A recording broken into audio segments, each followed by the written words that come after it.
Saudações, aventureiros, sejam muito bem-vindos a mais um vídeo aqui do canal Portal de Arvandor. E vamos aí começar com notícias, né? Fazia tempo que eu não trazia vídeos novos aí pro canal.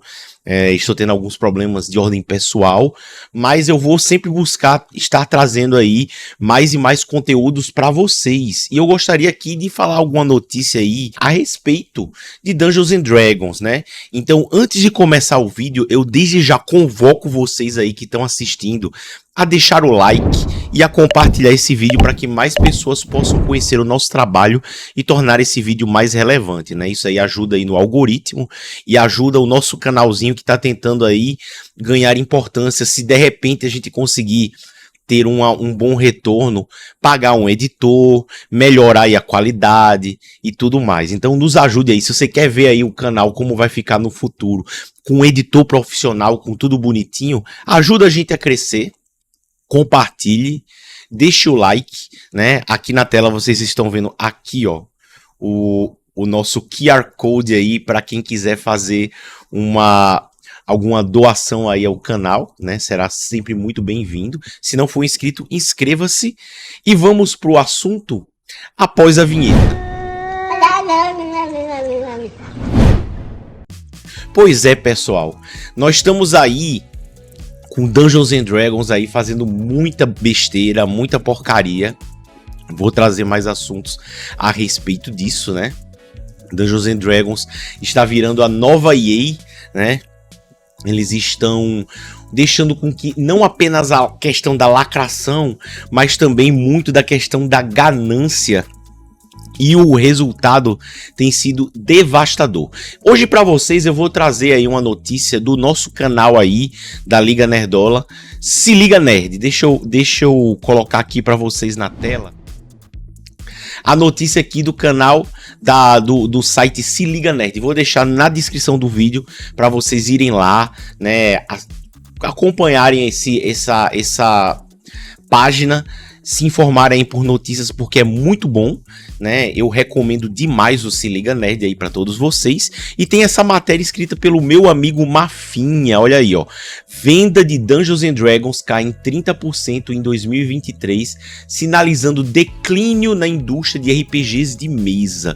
Eu não sei se eu concordo muito com essa questão de declínio do RPG de mesa. Existem aí muitas questões, muitas nuances aí que estão acontecendo, né? Mas de fato houve uma queda. Essa queda eu atribuo muito mais a uma má gestão da Hasbro, né? Isso aí é um assunto que tem repercutido muito. Eu cheguei a trazer alguma coisa aí sobre as demissões em massa, mas teve muito mais coisa também. Mas vamos ler a matéria que eu quero aí dar alguns comentários, né? Vamos lá. Em um desenvolvimento surpreendente, as vendas do icônico RPG Dungeons and Dragons caíram 30% em 2023, é a matéria, né, de acordo com relatórios recentes. Apesar de ainda liderar as paradas de vendas, esse declínio significativo levanta questões sobre o futuro da indústria de RPGs de mesa e os desafios enfrentados pela Wizards of the Coast, subsidiária da Hasbro. O declínio nas vendas de D&D é particularmente notável, dado o pico sem precedentes que a venda do jogo experimentou durante a épocazinha lá do bichinho, né? Tá aí na tela para vocês lerem, né? Com as pessoas confinadas em suas casas, muitos se voltaram aos RPGs de mesa, como forma de escapismo e conexão social. No entanto, à medida que as restrições diminuíram, parece que esse boom pode ter sido apenas temporário. Isso daqui é mais complexo do que parece, né? O RPG, ele ganhou especial. Assim, o RPG sempre foi uma questão de nicho, sempre foi uma coisa que ao mesmo tempo é um grande sucesso, mas é um grande sucesso dentro do nicho deles. O D&D, ele estava muito em baixa por conta do fracasso que foi a 4ª edição. Porém, em 2014, com o advento da 5ª edição, ele voltou a ser relevante, tanto é que a 5ª edição é considerado a edição que mais vendeu na história de Dungeons and Dragons, né? Um sucesso assim estrondoso, incontestável, certo? E esse sucesso ele se dá muito porque foi a primeira edição, basicamente tivemos 3 edições ou 4, dependendo do ponto de vista, que foram lançadas após a aquisição de Dungeons and Dragons pela Wizards of the Coast, né? Tivemos a terceira, a 3.5, a quarta e agora a quinta. E nesse ano estará saindo aí a sexta edição, né? Eles dizem que não é uma edição nova, mas tudo bem. O que marcou a quinta edição foi porque pela primeira vez eles fizeram uma edição consultando os fãs, né? Eles criaram aquele negócio lá, D&D Plus, né? Dungeons and Dragons Plus, que era como se fosse uma edição 4.5, e aí eles foram ajustando à medida que recebiam os feedbacks dos fãs. Daí em 2014 veio a quinta edição e foi um sucesso avassalador, né? Para os parâmetros. De fato, aumentou ainda mais durante a épocazinha lá de 2020, de todo mundo em casa. Isso é verdade, não é mentira. Porém, essa época ela foi muito marcada pela questão do não do advento, mas da ascensão das tabletops virtuais, né? Porque até então, o mais comum de se jogar RPG era na casa dos amigos, todo mundo ao redor da mesa, uma pizza, uma Coca-Cola, todo mundo ali jogando. As mesas virtuais já existiam, Roll20, eu tô colocando aí na tela para vocês verem aí, Roll20, tem o Foundry VTT, né, que ambos nós já usamos aqui no canal, outro também, Fantasy Grounds, que também já foi usado aqui no canal, e tem muitos outros, né, sempre existiram. Só que com o Fica em Casa, as pessoas passaram a deixar de se reunir e usar ainda mais as tabletops virtuais. Foi o boom das tabletops virtuais. Esse boom, ele ficou, viu? Ele não houve esse declínio. Ele permaneceu até hoje. É muito utilizado, tanto é que a Wizards tem investido. Ela vai lançar o seu tabletop virtual em breve. Ela já colocou, ela finalmente, né, chegou oficialmente ao Foundry, que não tinha chegado oficialmente, né? Vai passar a vender conteúdo pelo Foundry. Antes era só o Roll20, né? Ela lançou aí o Maps, né, a ferramenta nova de tabletop virtual. Ali eu já trouxe até notícia aqui no canal, certo? Então a questão não foi porque foi temporário, por causa da épocazinha lá de todo mundo em casa. A questão é má gestão. Essa é a questão. Má gestão. Vamos continuar aqui a matéria, né? Olha só. Razões para o declínio. Especialistas apontam várias razões para o declínio de vendas de D&D. Uma delas é a natureza perene dos livros. Uma vez comprados, eles podem ser usados indefinidamente, reduzindo a necessidade de compras repetidas. Além disso, muitos jogadores estão optando por criar suas próprias aventuras ou jogar edições muito antigas do jogo, como a primeira e a segunda do Advanced Dungeons and Dragons, né? Então, isso também é um ponto interessante, porque Dungeons and Dragons e os RPGs em geral sempre tiveram essa característica, sempre foi a questão de você comprar o livro, ter para sempre, jogar à vontade com aquele livro, né, e tudo mais. Sempre existiram edições anteriores, então não faria sentido que isso passaria a ser problema somente agora, né? Não faz nenhum sentido.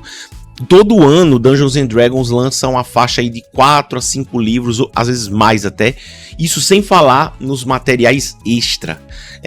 Na minha opinião, acho um verdadeiro motivo mesmo desse declínio de 30% em 2023 é má gestão. Porque, de fato, se você for parar para pensar, a vendagem de Dungeons and Dragons, a comerciabilidade de Dungeons and Dragons aumentou muito, né? Para quem não sabe, há uns 2 anos atrás, a Wizards comprou a Beyond, né? Que era uma plataforma aí de Dungeons and Dragons que oferecia ferramentas gratuitas para rolamento de dados, criação de personagens, criação de encounters e várias outras questões ali que você poderia utilizar na sua mesa, seja na sua mesa virtual, seja na mesa física por meio do seu celular, seu tablet. E essa empresa, ela tem uma assinatura mensal que permite você ter acesso a mais ferramentas, né? As ferramentas gratuitas são umas, e daí ela permite, com assinatura mensal, você ter mais ferramentas. E elas têm realmente uma quantidade muito grande de assinantes. E daí a Wizards of the Coast compra o Beyond e ela passa a ser dona das assinaturas de todo mundo, né? O Beyond, além de tudo, ele vende livros digitais, né?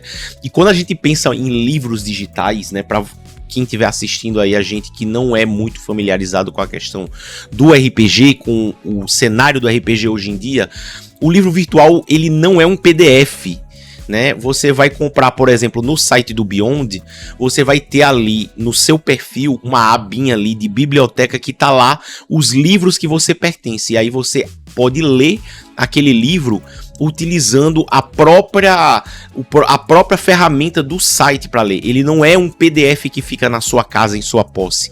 Ele está lá em forma de ferramenta no site para você utilizar, tanto para a leitura do livro em sua totalidade, como transformar o conteúdo do livro em ferramentas utilizáveis dentro do site do Beyond. Mas eu tô falando do Beyond, mas no Roll20 é assim, e agora no Foundry é assim também. Você compra o livro, você tem acesso ao livro dentro do site, digitalmente, e também a ferramentas que estão relacionadas ao conteúdo daquele livro, que você não teria acesso caso não tivesse comprado o livro, né? Então, assim, antigamente, de fato, tinha essa questão perene, que você comprava o livro, era seu para sempre, etc e tal, mas hoje em dia eles encontraram meios de ganhar dinheiro com isso. Isso sem falar que desde muitos anos sempre houve lançamentos assim, diversos lançamentos anuais de livros. Então, mesmo que você compre um livro, sempre vai estar saindo um livro novo para você comprar, né? Então, isso aí é uma coisa importante que a gente precisa mencionar nesse parágrafozinho aqui, né? E aí, maravilhoso, o Mafinha colocou aí a fotinho aí do BX, né? Basic Expert aí, os dois livros aí praticamente da primeira edição. Não é exatamente primeira edição, mas inclusive o Basic aqui, ele apareceu ali na primeira e segunda temporada, terceira temporada também de Stranger Things, né? Quem quiser assistir também. Mas tem um vídeo no canal em que eu explico todas as edições de Dungeons and Dragons. Vamos continuar aqui.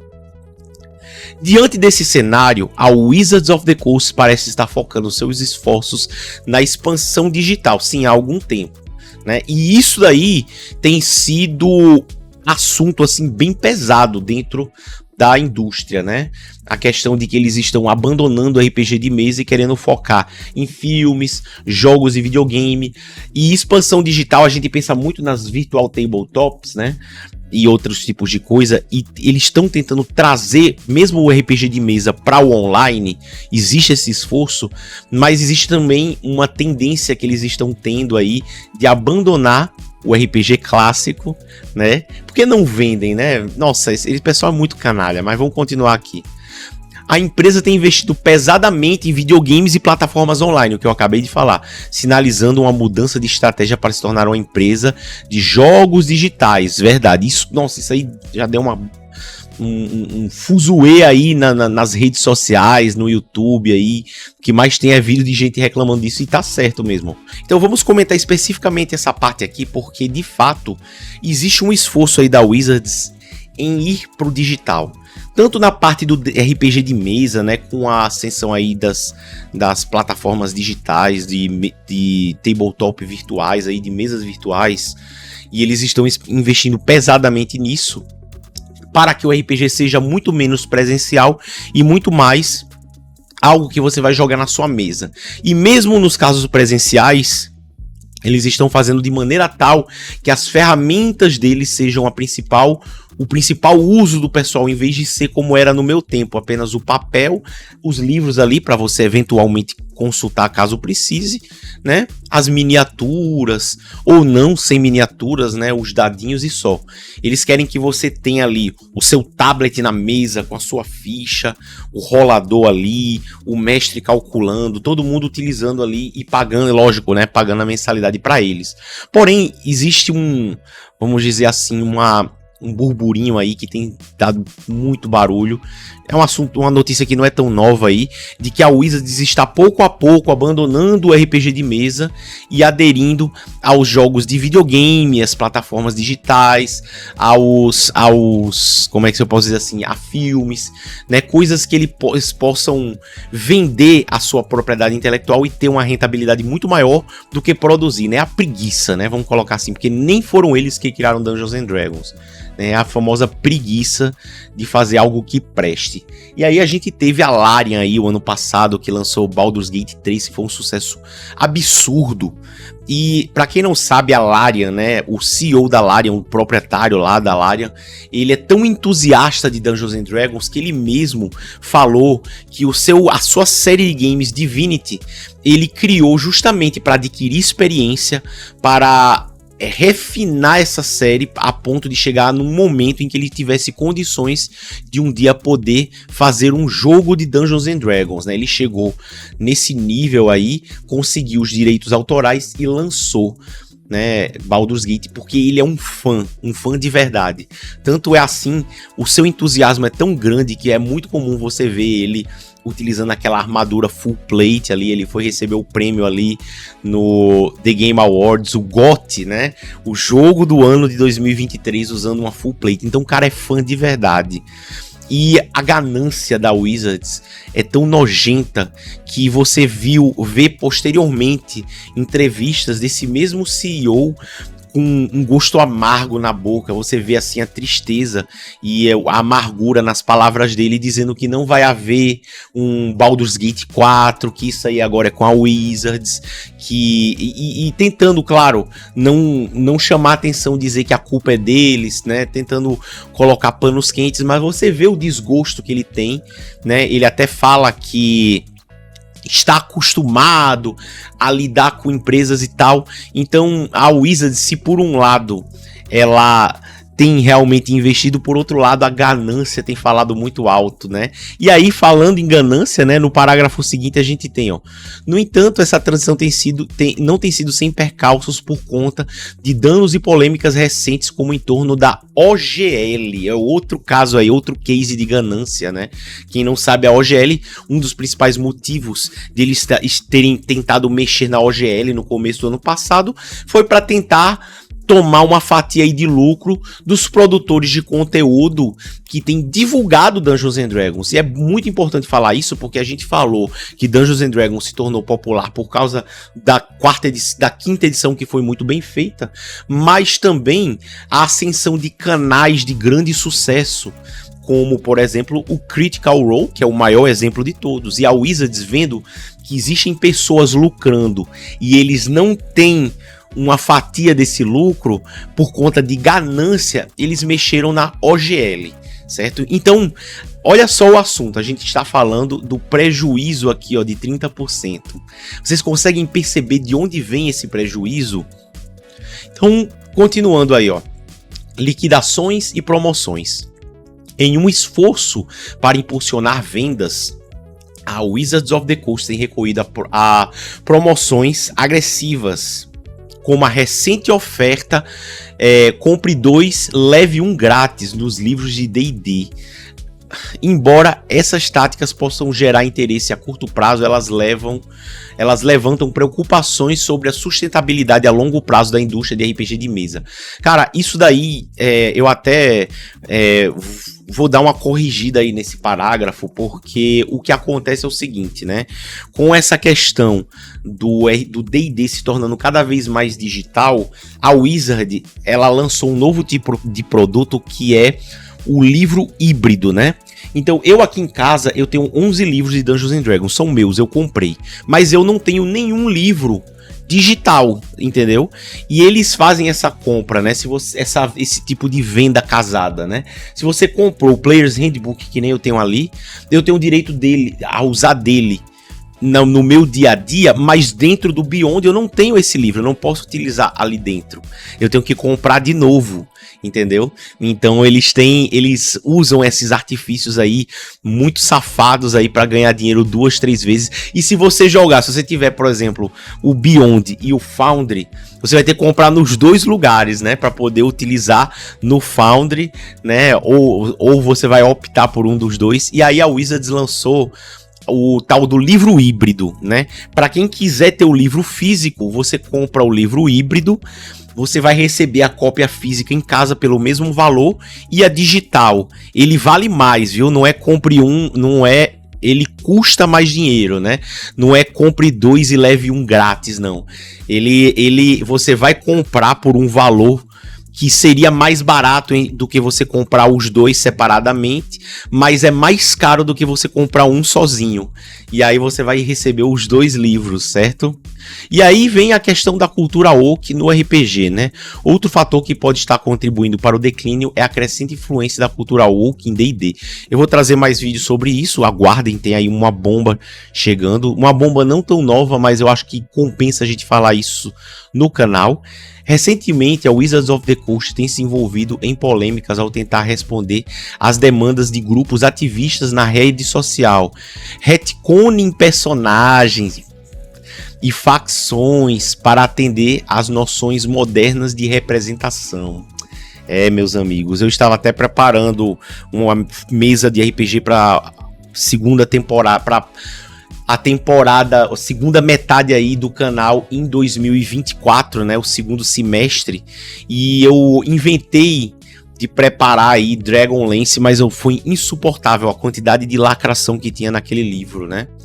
Continuando aqui, essas mudanças têm sido rebatidas com reações mistas da base de fãs, com alguns elogios e esforços de inclusão, enquanto outros elogiando os esforços de inclusão, enquanto outros criticam a Wizards of the Coast por sucumbir à pressão externa e comprometer a integridade do jogo. Esta tensão sublinha os desafios de navegar nas sensibilidades sociais em evolução, mantendo a essência de um RPG amado.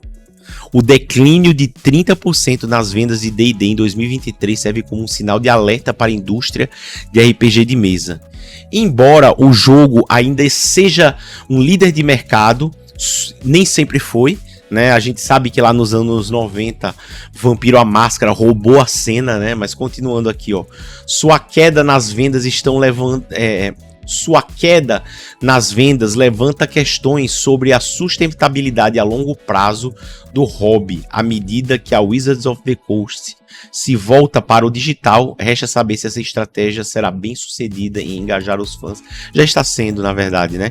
E garantir o futuro de D&D. Enquanto isso, liquidações e polêmicas da cultura woke continuam a assombrar a indústria, destacando os muitos desafios que os RPGs de mesa enfrentam em um cenário de entretenimento em rápida evolução. É isso, pessoal. Eu queria, de fato, comentar essa matéria, porque eu acho que existem muitas nuances importantes aí que precisavam ser faladas, né? D&D tá passando por problemas e a culpa é única e exclusivamente da má gestão, da ganância e da lacração aí que tem assolado a Wizards of the Coast. Vai ter mais assuntos sobre isso. Espero essa semana, vou estar gravando também. Mas desde já agradeço a todos que acompanharam até aqui o vídeo. Peço mais uma vez a vocês que, se não for inscrito, inscreva-se no canal. Compartilhe este vídeo para que mais pessoas possam conhecer. Se quiser colaborar mais uma vez, vocês podem deixar um valeu demais. Tem aí o QR Code. Aí, ó, o QR Code aí do nosso Live Pix. E até a próxima aventura aí. Falou!